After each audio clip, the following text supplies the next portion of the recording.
Olha, uma das grandes desafios na terapia, eu acabei de fazer um paciente que saiu de uma terapia, é unir a razão e a sensação.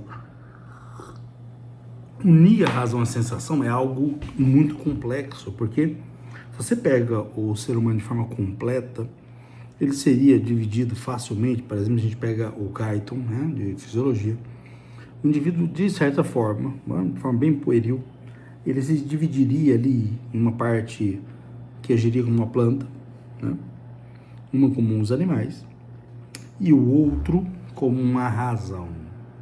Veja que são três aspectos muito distintos.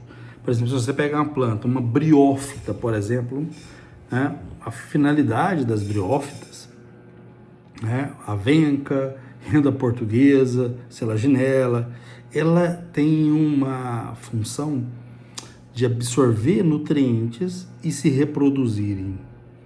É absorver nutrientes, mesmo que você pegue uma angiosperma, uma gimnosperma, com absorção da nutrição que é elevada, ela tem essa finalidade de nutrir, simplesmente nutrição.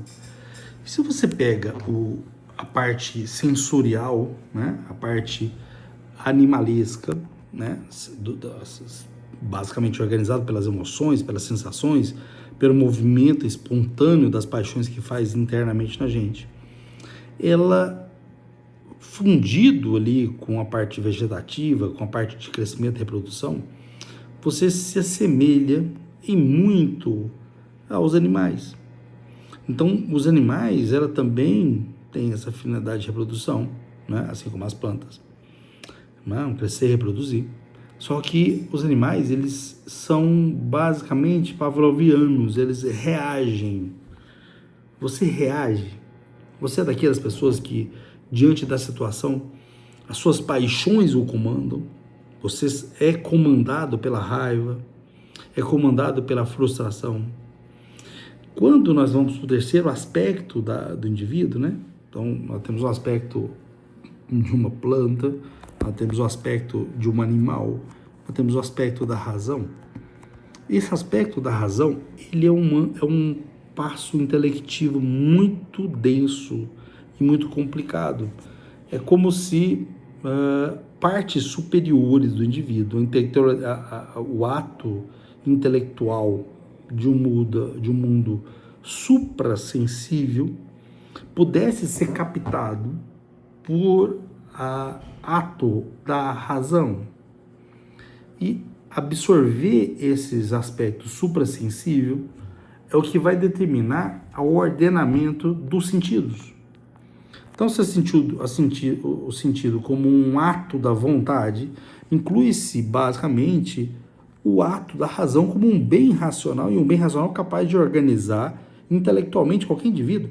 Então, o ato suprassensível ele não vai ser ordenado pela parte vegetativa.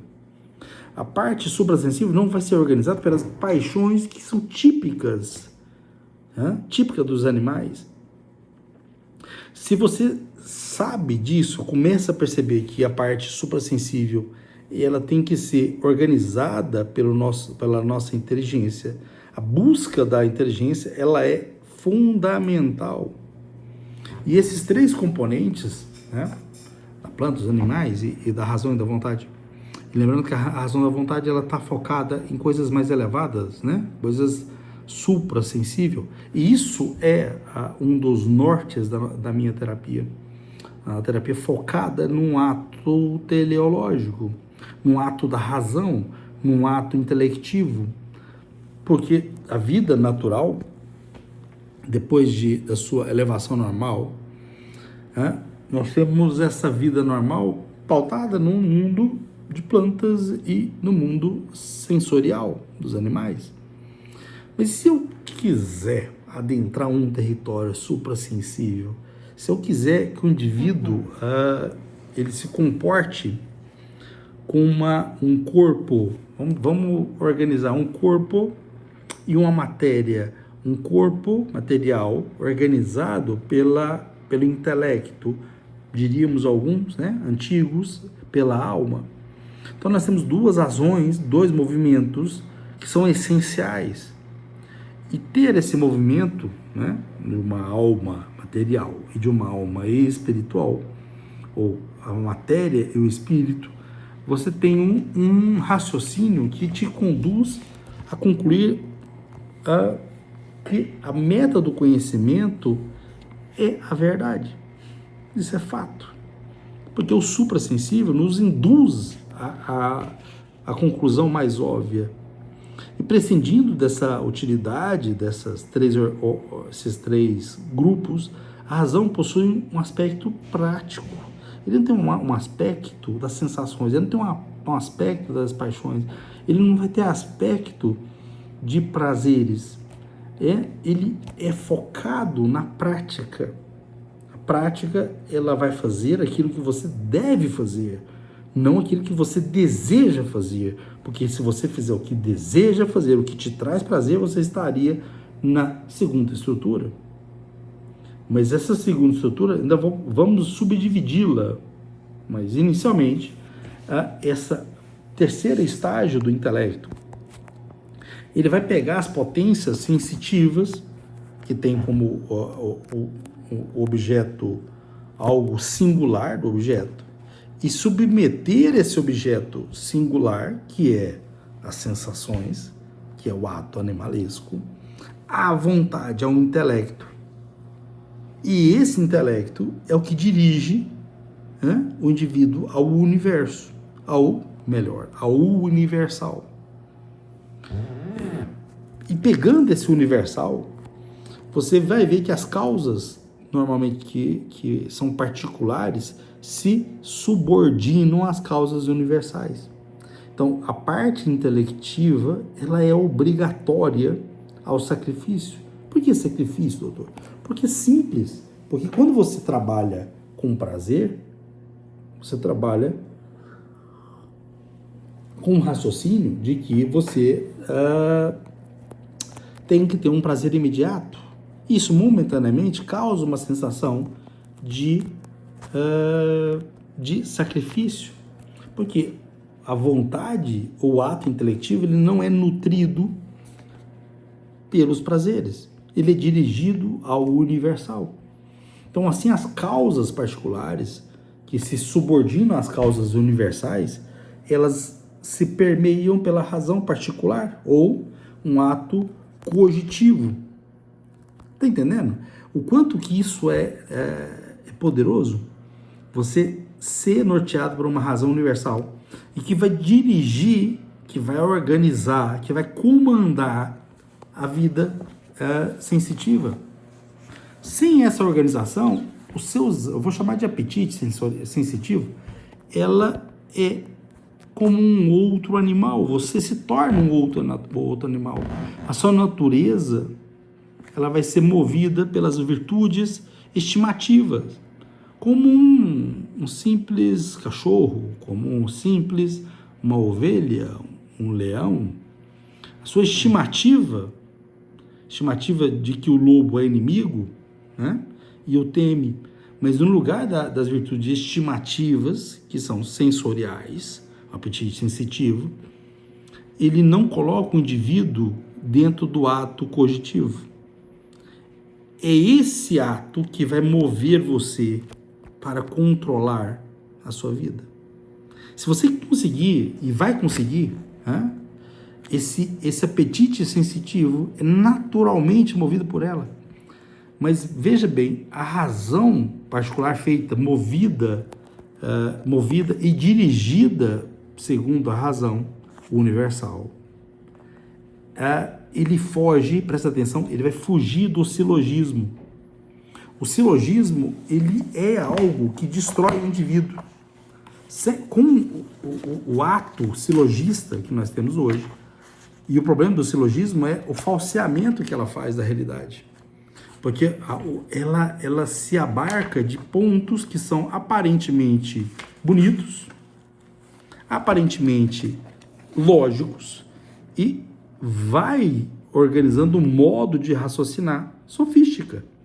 Isso, obviamente, olha lá, Aristóteles já põe isso no livro das refutações sobre o sofismo. Como é que o sofismo, ele distorce a prudência, distorce a parte das artes, porque ele tira o indivíduo das previsões reais da realidade.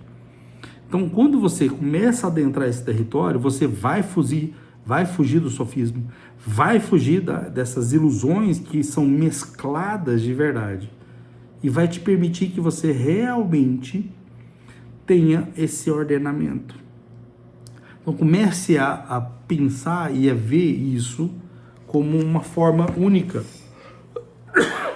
de saída para inúmeros problemas que você vive. Se não há isso, me desculpa, você está na merda. Você não vai conseguir conduzir nada. Isso não vale só para relacionamento, não só para escolha de profissão, não só para a parte econômica, porque você vai estar norteado simplesmente pelo sofismo. E o sofismo ele é muito interessante porque ele pode pegar essas sensações animalescas e ser convertido em verdadeiro. Mas não é que ele seja convertido, ele vai ficar com uma aparência verdadeira. Hoje o sofismo é a moda. Modificar o que é verdade em falso e ter ele deixado com uma cara de verdadeiro é algo que se alastrou e que provavelmente você vive isso. Então vamos lentamente pegando essas 3 escalas. Mesmo, veja só, mesmo a parte vegetativa ou parte da planta, nós temos refinos. Nós temos desde uma briófita até a gimnosperma. São níveis de gradação diferentes. Entre os animais, nós também temos níveis de respostas sensoriais, desde um porífero até um mamífero. São níveis de complexidade. Óbvio que o nível da razão e da vontade, do intelectivo ou cogitivo, eles são níveis também de complexidade e de profundidade que o indivíduo pode ter. Então, é esse nível que eu quero para você. E vamos sim conseguir, porque é um desafio bom e é um desafio que exige de você uma dedicação e que vai permitir que você saia dessa penumbra de erros que, infelizmente, às vezes, pelo sofismo, a palavra certa, sofismo seria pelas mentiras, mas eu estou usando um termo um pouco mais elegante, mas o sofismo, a porra do sofismo, agora também, né? Usei 2 termos aqui, um elegante e um deselegante, mas a realidade é a porra do silogismo. Ele distorce o indivíduo. E isso a pessoa vai incorporando tanto na sua mente, na sua cognição, quanto na sua alma. Então nós vamos limpando essa parte. É uma vida mais elevada, ela vai exigir essa vida ascética. E nós vamos conseguir. Um abraço.